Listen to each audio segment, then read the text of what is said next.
Welcome to the channel. I recently had a full thyroid panel done, and after getting the results, I was just kind of confused. I honestly don't know much about thyroid blood work. I do a lot of blood work videos here on YouTube, but I don't want to be sharing information about stuff that I don't know anything about. So today I have found an expert to take a look at my thyroid panel and tell me what the heck is going on. That expert is Dr. Amie Hornaman, the thyroid fixer. She's an author, an international speaker, and the host of the top-rated podcast in medicine and alternative health, The Thyroid Fixer. Dr. Amie founded the Better Thyroid and Hormone Institute, offering personalized care for thyroid and hormone health all across the United States and Canada. Dr. Amie is also the founder of the Fixer supplement line, targeting weight loss, fatigue, low libido, and hormone imbalances. Inspired by her own thyroid and hormone struggles, she is dedicated to helping others with thyroid and hormone issues with empathy and comprehensive care. Dr. Amie's mission is to optimize your health and restore your life. I first met Dr. Amie down at the Hack Your Health conference in Austin, Texas this year. She did a wonderful lecture on T2, the forgotten thyroid hormone,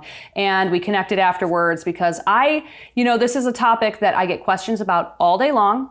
I don't have the answers that I want to give, and I honestly would like to learn a little bit more about my thyroid health. So with that, let's head into this interview and learn more about what the heck is going on with my thyroid. Thank you, Dr. Amie, for taking the time to chat with me today. Absolutely. I'm super happy to be here. This is great. So tell me a little bit about your story, how you got interested in endocrinology in the first place, and specifically the thyroid. Yeah. So, like so many of us in this space, we've gone through our own stuff, pain to purpose story. So mine started more than 20 years ago. I was in my 20s and I was competing in fitness and figure competitions. Kind of like bodybuilding, although you have to look feminine and be lean yet muscular all at the same time. I mean, it's crazy when I talk about it and actually say it out loud, but I did it because I love the challenge. And I love that challenge of getting my body ready for something. So I had done plenty of shows. I had done many different photo shoots. I was fitness modeling and I would prep for a photo shoot same way as I did for a show. Chicken, broccoli, asparagus, hitting the gym twice a day. I knew how my body was supposed to respond. This one show that I was getting ready for, and I was working with a coach, checking in with my coach, sending him the progress pics, sending him my weight, all of that. Every time I step on the scale went up. And it went up 25 pounds and then some. Because honestly, Jenny, after 25, I just stopped getting on. I didn't want to become even more depressed than I already was. Yeah. And I was like, I fell into, I'm shortening the story, but when you get on week after week after week and you're doing all of the things, and maybe your listeners will resonate, you're doing all the things.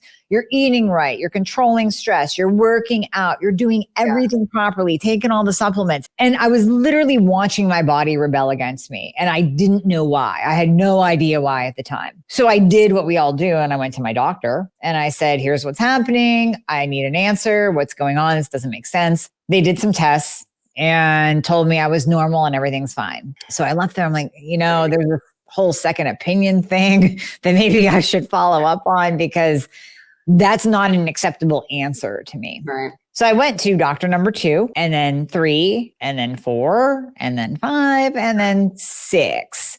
And all of them medically gaslit me, which I know now, right? I know that term now. I didn't know it was happening at the time, but there's no, it's all in your head. Just eat less and exercise more, which that one cracked me up. I'm like, I don't really think that that's possible. I'm going to go into total starvation. Basically, they all told me I was fine. Then finally, the 7th doctor, still in the conventional medicine system, endocrinology, metabolic specialists, all of that. 7th doctor finally touched my throat and said, swallow. She goes, oh yeah, I'm feeling a goiter. So we're going to get an ultrasound. You have Hashimoto's, you have hypothyroidism. Here's a pill. So, I was pumped up because I had been praying for this. I've been praying that I get a diagnosis. At that point, I didn't care what, a diagnosis so I could have a name for what was going on with me. Yeah. And then I got a pill. So I was extra pumped because I'm like, well, this is going to work, right? Now I have a medication to address this problem. And I gave it 5 months and nothing happened.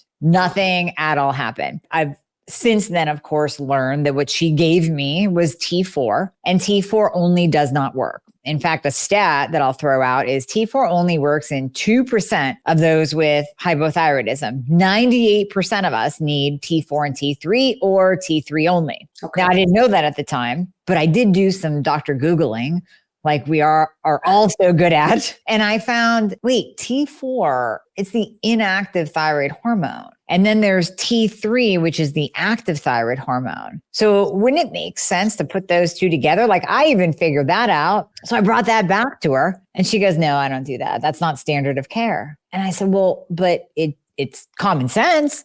So I'm going to go find somebody who has some common sense and get this done, because the T4 isn't working. That's when I came into functional medicine. Back then it was called alternative medicine, integrative medicine. And I found this guy that I kept hearing about, you know, you keep hearing the same name over and over again. And you're like, okay, I'll go. I hear you. So I went to him and he sat with me for 90 minutes. He went over a boatload of labs. I mean, we drew probably 12 vials of blood. And he's sitting there with my book of labs, going through everything, asking me, get this one. It was the first time I heard this out of 7 docs. How do you feel?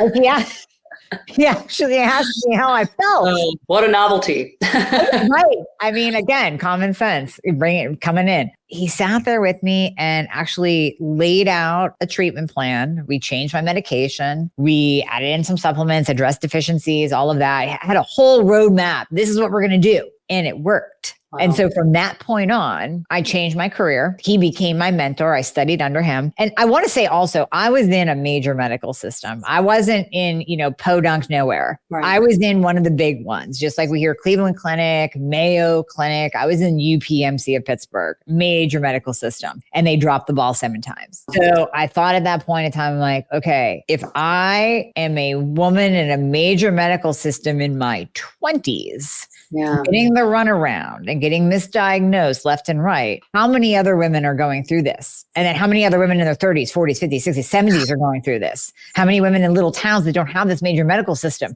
How many women that are going to these major medical systems and putting all of their trust in them because of their name and being misdiagnosed and mistreated? So that is why I'm here. So I wanted to take a moment to thank LMNT Electrolytes for sponsoring today's video. LMNT is an electrolyte brand that has everything you need and nothing you don't, with 1,000 milligrams of sodium, 200 milligrams of potassium, and 60 milligrams of magnesium. I'm typically using the raw unflavored LMNT on the carnivore diet. This doesn't have any flavorings, no sweeteners, no nothing. It's just the minerals. And I'm doing 1 packet in 16 to 24 ounces of water first thing in the morning, especially in the summertime because it's super, super hot out. They also just released a sparkling water. This is their black cherry lime. I love this flavor. I also love their watermelon. So this just has the electrolytes mixed into it already. You pop it open and you drink it. In the summer in the Chicagoland area, it's been super, super hot this year. So I'll do like 1 can of this, and then I'll do 1 to 2 packets of the raw unflavored LMNT every single day. Right now, LMNT is offering my viewers a free sample pack with any order. So head to the link in the description. It's drinklmnt.com/Jenny Middich. That's DRINKLMNT.com/Jenny Middich and get your free sample pack with any order today.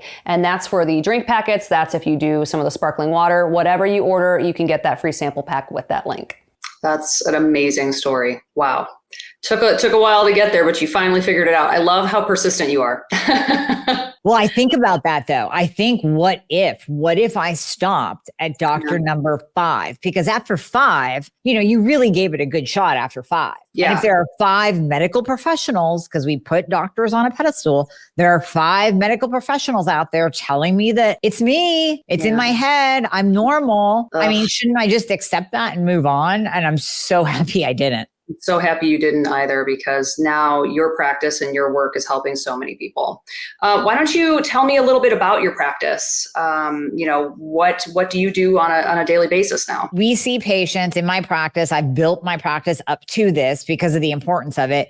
We can see patients in all 50 states and Canada, and we can prescribe to all 50 states and Canada. So that includes proper thyroid hormone replacement, bioidentical hormone replacement. So your estradiol, progesterone, testosterone, we do peptides, the whole thing. So really optimal anti-aging, proper thyroid and hormone treatment to everyone. And that was my goal from go. I mean, it took a while to build that team up, but that was my goal because I'm like, we can't just narrow it down to one state. There are women everywhere suffering, and we really need to be able to give that high quality care across the board to the entire nation. And then we expanded up into Canada as well. That's wonderful. I love it. We are going to have some links to your practice and to all of your social media accounts in the description of this video. So anybody that's watching, you can work with Dr. Amie too. Why don't we talk a little bit about my thyroid numbers? So a couple of weeks ago, I got a full thyroid panel done. Dr. Amie let me know what I needed to get done. Mm-hmm. And we are going to talk about my blood work. So I do a lot of blood work videos on my channel, but this is an area where I have a deficit of knowledge, and I don't like to put anything out there that would be inaccurate. I admit when I don't know anything. So right. We've got an expert here and we're going to talk about him. So before we get into my results, what blood tests would you recommend your patients get to get a full picture of their true thyroid health? When you go to your doctor, just like I did in the beginning, you're going to get TSH, and you're probably also going to get free T4. Okay. Now let's explain what those are. So TSH is a pituitary hormone. It's thyroid stimulating hormone. It's released by your pituitary gland in your brain, and it sends a signal to the thyroid to make more thyroid hormone if it feels like it needs to. So as TSH goes up, it's basically your pituitary screaming at your thyroid. Listen, buddy, you're not making enough thyroid hormone here. Wake up and do your job. The problem is that conventional medicine looks at TSH alone, and they think that that's the be all end all marker because, again, it's standard of care. It is what they teach in medical school, and it's standard of care. I mean, I could give everybody here what medical doctors get about the thyroid. Test TSH. If TSH is above a 4.4, give Synthroid. End of lesson. Break for the day, right? I mean, that is it. That is it. Normally you will get a free T4 as well. Free T4, the inactive thyroid hormone. So that's what I was given in the form of a pill. And the problem with that is when we look at every cell in your body has a receptor site on it for thyroid hormone, but for T3 thyroid hormone. Okay. So that T4 has to become T3 in order for it to attach to the cell like a lock and key mechanism. And when the T3 comes in and attaches to the cell, it turns that cell on. So it's turning on your metabolism and it's lighting up your mood, and it's turning up your energy at the mitochondrial level. It's doing everything in your body, since the thyroid gland is the master gland, and every cell in your body has a receptor site on it for thyroid hormone in the right form. So we look at T4, but we don't focus on it. We don't chase it. I actually just released a podcast today on my podcast called Don't Chase T4 Numbers, because too many people, I get these questions all the time, especially in my Facebook group. Well, wait, my T4 is this. Right. What should I do? I'm like, I don't care. I want to see your free T3 and your reverse T3, because those are the next two most important thyroid tests you can get. Free T3, the active thyroid hormone in its unbound form, in the free form, and then reverse T3, which is your anti-thyroid hormone, which if that is elevated, it can block the T3 from getting to the receptor site on the cell and turning it on. Two most important. Now, there's also TPO and TGA antibodies that test for Hashimoto's. So we want to look at those as well. But basically, in a nutshell, if you are looking at your thyroid labs, and I see this every day, if you're looking at your thyroid labs and you only have TSH and free T4, there is nothing we can tell you.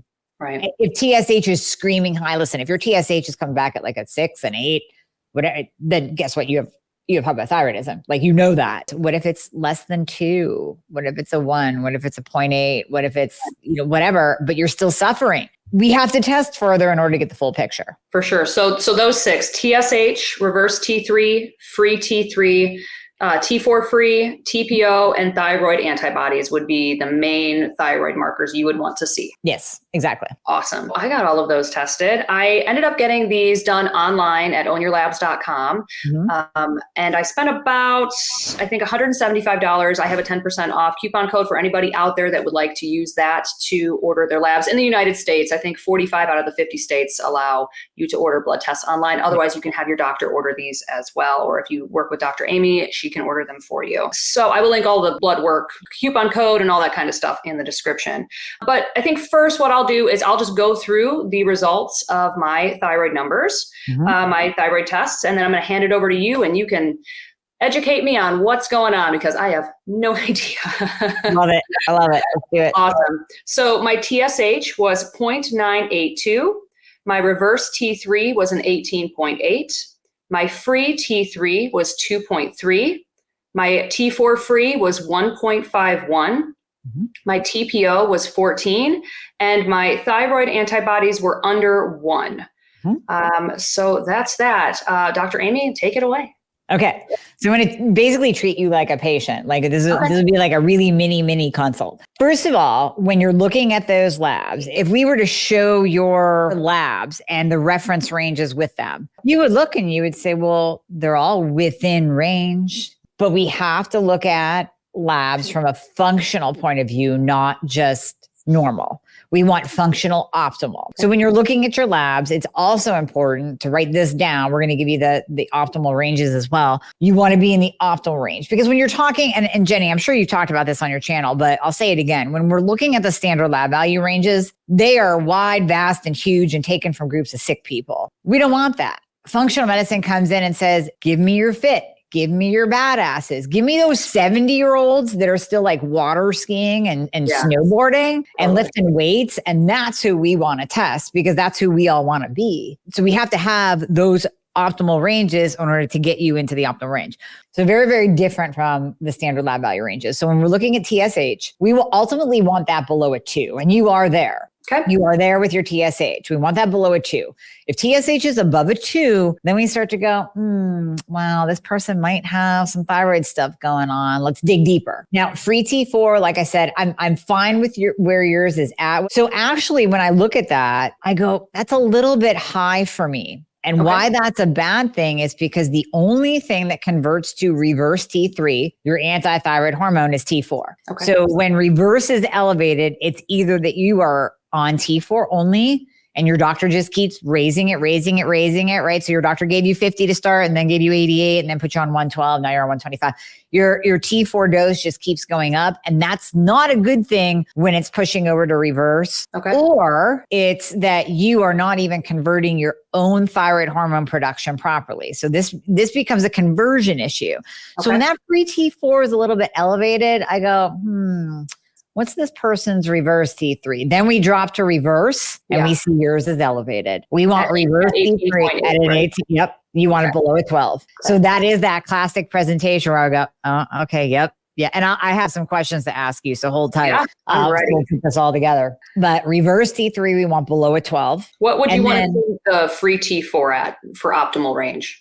I don't really care. I mean, it could be like that's not as important. It's not as important. So that free T4 becomes more nuanced. It becomes, okay, are you taking thyroid hormone? Are you taking a lot of T3, which would push down the free T4? So at that point, I wouldn't even care if the free T4 was flagged low. What I don't want to see is the free T4 elevated. Got it. Because that's where the problems come in. Now, free T3, we want that in the upper quadrant of the reference range. So this makes it a little bit more universal, whether you're going to Labcorp or Quest or you're out of the country. Yeah. Just take that standard lab value range, cut it into 4, and know that you want to be in that upper quadrant of the range or even over. I don't care if somebody comes back with a slightly elevated free T3 either. Right. That's not a problem, especially if you're taking T3. Okay. So upper quadrant of the range, you are not. You are low with your free T3. And then there's the antibodies. So let's do the antibodies first, then I'll ask you a question. So antibodies we want at 0. So when we're talking about Hashimoto's, 95% of all hypothyroidism, low and slow thyroid function, is Hashimoto's, the autoimmune form. So the analogy I like to give is you have these soldiers in your body, and those soldiers think that your thyroid is a bad guy. Okay. They just don't know any better. They're very confused. And they like to go out and they like to beat up your thyroid. So in conventional medicine, that reference range, I believe it's less than 34, right? For the TPO? I believe so. 0 to 34. 0 to 34, right. So conventional medicine says once you build your soldiers up to a 35, then you actually get the little H and you get flagged and it's red. And then your doctor will say, Jenny, you have Hashimoto's. My argument is you have 14 soldiers, not 35, but you have 14 that are going out and beating up your thyroid gland. And if I came over and beat you up on a daily basis, you wouldn't be very productive, would you? True. You would want to kind of curl up in a ball and watch Netflix. So how are we expecting a thyroid gland that is getting beat up by 14 soldiers, not 35, 14 soldiers to work properly? So you are literally building up your army, your arsenal. And my other argument is, are we going to wait till this poor woman is 20 pounds heavier and on the couch and can't get up, and then we'll tell her she has Hashimoto's? Right. Or are we going to tell her now? So with your antibodies, Jenny, you have Hashimoto's. Oh, well, that's not surprising. Right. So here comes the questions. Yes. What are your biggest symptoms? Fatigue. I am constantly tired. Now, I have 2.5-year-old twins. I'm working 60 hours a week plus running a household. So I always just kind of assumed it was that, but I have been doing so many different things. I eat a fully carnivore diet. I do not consume sugar. I don't drink. I don't do any illicit substances. I really try to get sleep at night. I'm typically getting between 6.5 and 8 hours of sleep per night, consistent. Like, I'm doing all the things. You're doing all the things. Doing all the things. I'm just tired. It's not like so tired I can't function. I can still do everything I need to do, but I just don't, even right now as we're speaking, I'm like, I just don't feel right. Just the tiredness. That's the main one, I think. I don't even know what other symptoms would be to look at. Well, let's go over and then you can say, yes. Weight gain or inability to lose weight, no matter what, despite a clean diet. I have lost, in the past 20 months that I've been on carnivore, I've lost 45 pounds, but the past 5 months, I have been stuck between 152.6 and 158. I am having the hardest time getting past this stall. And I've had a few stalls along the way, but typically they last a month or two and then it continues. But this one's been really long and I don't feel like I've been doing anything different. Any kind of hair loss? I mean, your hair is gorgeous. So I but I had hardcore hair loss at month 4 of the carnivore diet. From month 4 to 6, I lost about 30% of my hair. Okay. And I equated it to carnivore. But then I was thinking, well, it might have been part of oxalate dumping. But I asked my doctor when I went to my doctor, I said, hey, when I was losing my hair, could it be thyroid? And she said, well, your TSH is normal, so it's not. And I was like, but can't we just test everything else too? She's like, I can't. If your TSH is normal, I can't test anything else. So yes, I did. No, my hair now, no, it's good. It's come back. The other ones are kind of, I would say fatigue, weight gain, or inability to lose weight, and hair loss are the top 3. Yeah. And then we get into like the little nuanced ones: brain fog, memory loss, can't concentrate, can't recall words, mood changes, depression or anxiety, constipation, dry skin, loss of the outer corner of your eyebrows, joint pain, muscle pain, insomnia, bloating, frozen shoulder, and then it kind of starts trickling into different areas from there. Low blood pressure, low heart rate. Brain fog for sure. Yep. The trouble recalling words occasionally, but the rest of that, no. Generally, I do have mental health issues from the past. I used to suffer from severe anxiety and depression back in my teenage years, 20s and things like that. But no, I think most of the time I'm pretty sunny. So it really is just the fatigue, the brain fog that is getting to be, if it went on for much longer, I would feel like it would be kind of debilitating. I have so much stuff I could do if I wasn't so tired. Okay. Gotcha. So yeah, you're checking a couple of the boxes. So we know that. We see with your labs that there is the start of Hashimoto's. Like it's there. It's not flagged yet, but it's there. Right. So even catching it early, we know you're already gluten-free. What I would do would be to add in black cumin seed oil. So I actually made Hashimoto's support by the fixer because I see elevated antibodies all the time. Yeah. If you haven't gone down the rabbit hole of black cumin seed, it's really fun because it does so much in the body. It reduces inflammation. It helps with your hair. It helps with weight loss. It's an anti-cancer, like it's a cancer preventative, which there's multiple studies behind it because I always say like to my audience, like, do you know what it takes to be able to say that something prevents cancer? cancer without getting slapped by the FDA.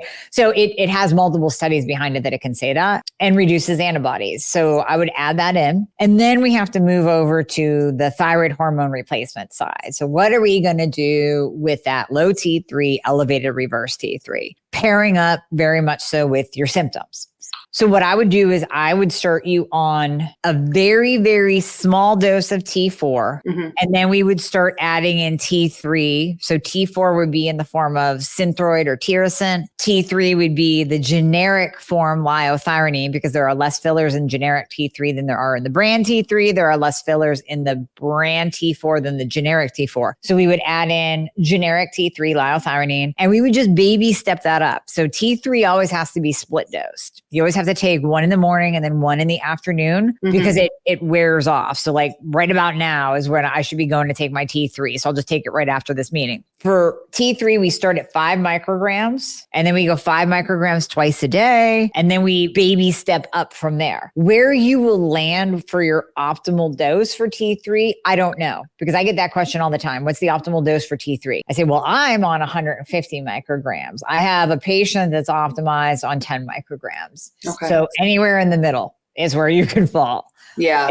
It's very personalized, very nuanced, but that's what I would do with you, for you, retest in about 6 weeks, because I want to see that reverse come down, and I want to see your free T3 come up. And then ultimately I would ask you, how do you feel? Right. Because that's at the end of the day, the most important thing. It's not the numbers. The numbers guide us. How you feel dictates the next step. Very interesting. Yeah. My question was going to be, how would I know that it's working? And I would just probably go off symptoms, which for me would just be, I wouldn't be so tired all the time. Yes, exactly. And what's funny too is like when I start treating people, they might come with one symptom, and then we start optimizing their thyroid, and they're like, I didn't even realize that this was a symptom. So I'll give my assistant as an example. She started as a patient. So we started optimizing her. And of course she was focused on her weight gain, can't lose weight, fatigue. And then we start optimizing her thyroid, and she's like, oh, my joints, like I used to not be able to hold a pen, and now I can. And she didn't even realize that that was connected to her thyroid until it got better. And she's like, oh, interesting. Okay.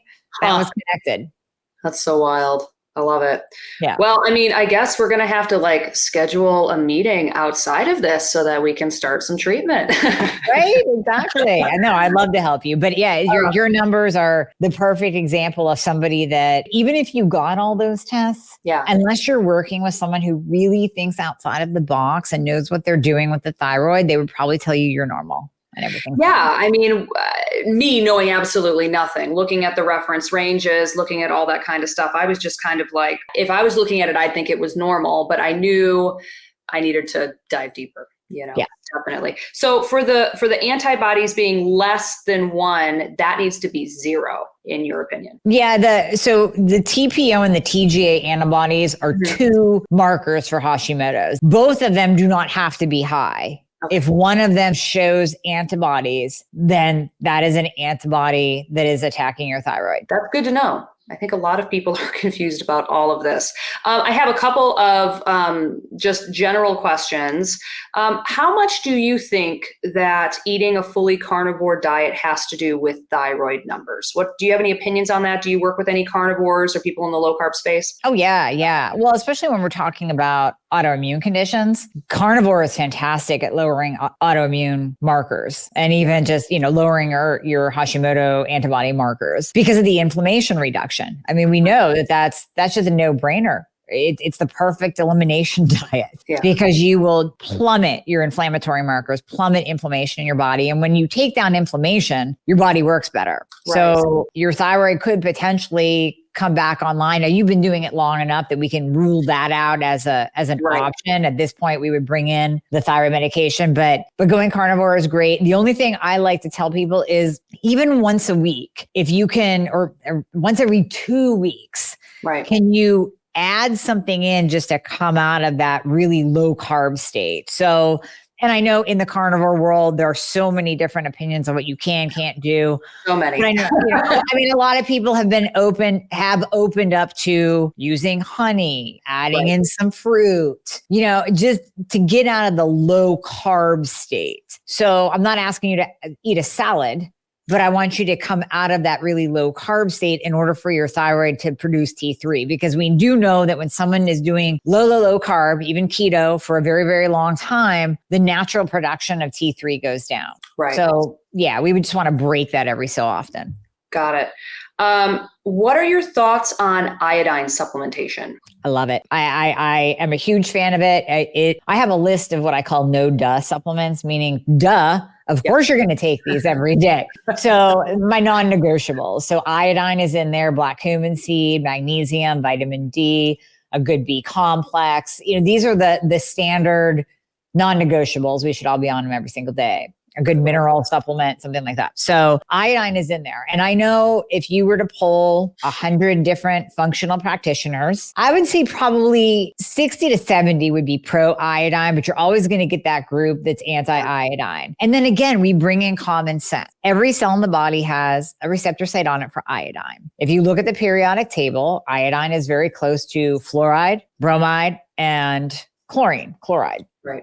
Those three halides are incredibly toxic to your thyroid gland. Yes, they are. Toxic to your body, but they're very toxic to your thyroid gland. So, and we are exposed to those all the time. I mean, you could use your fluoride-free toothpaste. That's awesome. Get a whole house water filtration system. Amazing. But if you're a human being working and walking around in the world, you're being exposed. If you wear clothes, if you have furniture, if you have a carpet, like you are being exposed to bromide.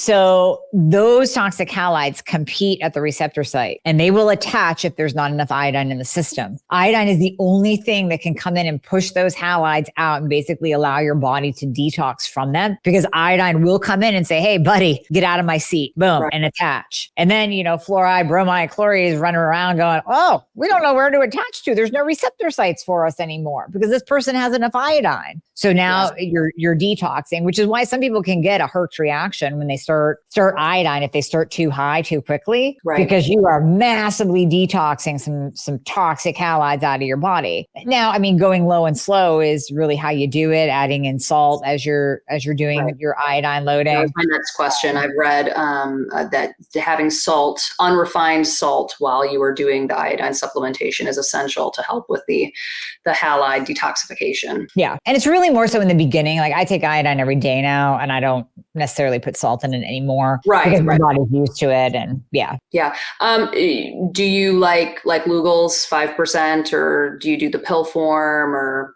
what's your preferred? I like the liquid form because you can titrate with that. Whereas if you're in a capsule or a pill, now you're stuck at whatever that is. And some people are very, very sensitive to iodine. So where I might use, let's say 20 drops of Lugol's, I have some people that are like, okay, I'm at 2. And if I go to 3, I feel like I'm crawling out of my skin. So the drops are really nice to titrate up. I also really like nascent iodine too. So I tend to go back and forth and I bring both forms in. So I'll switch back and forth from the Lugol solution to a nascent iodine and just kind of mix it up. Do you like the 2% or 5% Lugol's? Which one do you prefer? 2% so you can go lower and slower. That's smart. What we did today, is that kind of like your typical protocol with your patients? You do a bunch of blood work, you really get down into the nitty gritty, and then you figure out what works best for each individual patient? Yes, absolutely. So we're testing, the full panel, and we could do another interview and get you testing your hormones too. But the full panel, we're looking at all the sex hormones. We're looking at ferritin levels because ferritin is directly correlated with the thyroid. We want Hashimoto patients, their ferritin to be really 80 to 100. Mm-hmm. We're looking at vitamin D and B12 and all of those other markers as well, your liver markers, your growth hormone markers. I mean, we're testing everything to get that full picture right in front of us so that when we do sit down for that 90-minute consultation, because that's what I do with my patients too. That's what worked for me. My mentor did it with me. So that's what I give to my patients too. We need that time to really sit down and learn more about you and pair that up and teach you about your numbers, because I'll teach my patients so that they can understand their labs just the same as we went over them with you today. Right. So we're really diving deep and then drawing up that protocol to bring in bioidentical hormones, to bring in the right thyroid medication. Let's go over your supplements. Let's make sure that you're not taking things that you don't need or that you saw on Instagram and just decided to buy, hoping that maybe this supplement would work. So, we go through that as well. Lifestyle. Are you pooping every day? Are you sleeping? Are you working out? The whole thing. As you know, we have to address all aspects of a person. We can't just, and this is the problem I have with these hormone clinics on the corner. People will walk in and maybe they're tested, maybe they're not. They're literally handed thyroid medication and hormones. There's no follow-up. There's no talk about lifestyle, nutrition, supplementation, mineral balance, any of the other markers that we're looking at. And half the time, and I've heard from these patients because they become my patients. They say, I went 3 months and nobody retested me. Nobody called to ask to see how I was doing. Like, it's a mess out there. So you really have to combine everything. I totally agree. That's amazing. I mean, you're doing amazing work. I can't recommend you enough. I'm going to put all of Dr. Amie's socials, how you can get a hold of her practice, all of that stuff in the description below. Why don't we touch on, before we end, about your product line too? You've created an entire supplement brand around thyroid health, correct? Or is it just more than thyroid?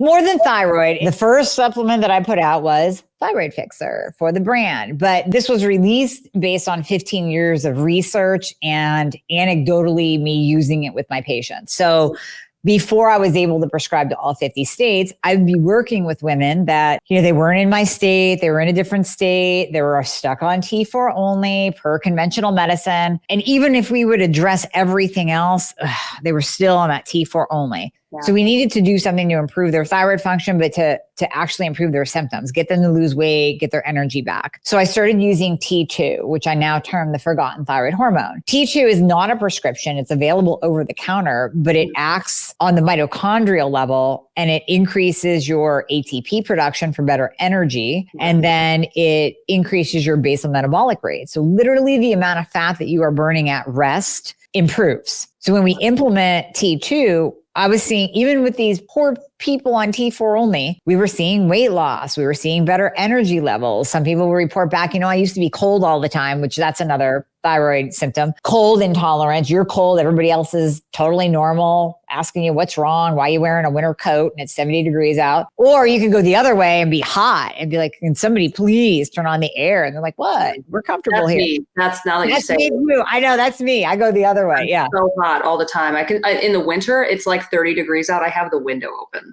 Oh, girl, I'm with you. Absolutely. In the summer, my AC set at 65. So yeah, so you can go either way with that, but people will report back an improvement in their cold tolerance, because literally we're creating thermogenesis and we're increasing your metabolism. It makes sense. And listen, there's 30 years of research on T2. I mean, I was baffled when I decided to bring this to market. The only place you could get it were in the bro science supplements, the angry bodybuilding, powerlifting world supplements. So I thought, the general population and my ladies need this because we're all on the struggle bus together. Yeah. So the very first supplement released was Thyroid Fixer, which contains T2. And then we also put T2 into Metabolism Fixer, which has suppressant in it to help curb cravings, suppress appetite, kind of like the GLPs are, but not to that extent, not with the negative side effects. And then I came out with Hormone Fixer. I see a lot of low testosterone. Blood Sugar Fixer. I see a boatload of insulin resistance that normally goes hand in hand with hypothyroidism. So another reason why a carnivore diet is very beneficial, because you are removing the foods that will spike your insulin. And then we fix your thyroid too. And now you have better insulin control, blood sugar control. So all of my supplements were built off of really what I see in my practice. So I'll definitely put a link to your website where you can check all of these products out because they are amazing. So this has been awesome. I mean, I guess, boo that I have Hashimoto's, but awesome that I now kind of know what's going on, what I mean? Yeah. Now knowledge is power, and now you have a direction to move in. Exactly. Yeah. Yeah. Because I really don't like being tired all the time. I have so many things I want to do. I love life. So it's kind of like, And let me ask you this. I know you just had twins a couple of years ago, but did you notice this coming on after you gave birth? Yes, because I've been thinking about this. I have not always been this way. It has to have been only since I've had the kids. Yes. So what often happens with Hashimoto's, it's like a switch that's in the off position for a really long time, and then it gets flipped on. And what can turn that switch on? Pregnancy, perimenopause, and menopause. So I've actually started coining the term thyropause because I say every woman over 40 has a thyroid problem because of the hormonal shifts that start to occur. Yeah. If you didn't get it back when you were pregnant, then you're probably, that switch is going to turn on in perimenopause and menopause because it's hormonal shifts in our body that can very easily turn that switch on. So I bet that's when your Hashimoto started. Probably. And I've never tested any of these numbers besides TSH before, so I don't have a baseline. This is now my baseline. So. Right. Interesting. Well, as soon as we get off this recording, we'll have a little chat about what to do next. But for all of you out there, like I said, I'm going to link everything, all of Dr. Amie's socials, her website, so you can work with her if you'd like to, and a link to her product line, because you're going to want to check that out as well. Dr. Amie, this has been great. Thank you so much for spending time with me today. Thank you as well. I appreciate it. So turns out I have Hashimoto's. That is not something that I'm surprised about. I have this deep level of fatigue that is kind of debilitating, and I knew something was going on, and I'm really glad that I met Dr. Amie down at that conference, the Hack Your Health conference, and that we were able to connect. So I'm going to put links to all of her stuff in the description below, her podcast, how you can work with her, her supplement line, all of that stuff. She is just amazing, so check those out. And we are going to be retesting my thyroid here in about 6 to 8 weeks. I'm going to try out a couple of her supplements first before we start doing thyroid hormone or anything like that. And I'm going to do a couple of other things with vitamins, minerals, iodine, and all that jazz. Now that I know that I have Hashimoto's, obviously, it's just another thing for me to do a deep dive on and figure out. So I will be creating more videos around this as I learn more. I always want to get you the best, most accurate information possible. So, I don't really have a time frame for that. I'm just going to start diving into the readings and the research and all that kind of stuff, and we'll see what ends up happening. But thank you so much for joining me. I'm going to pop a couple of videos up on the screen that I think you might enjoy. And with that, I'll see you in the next one.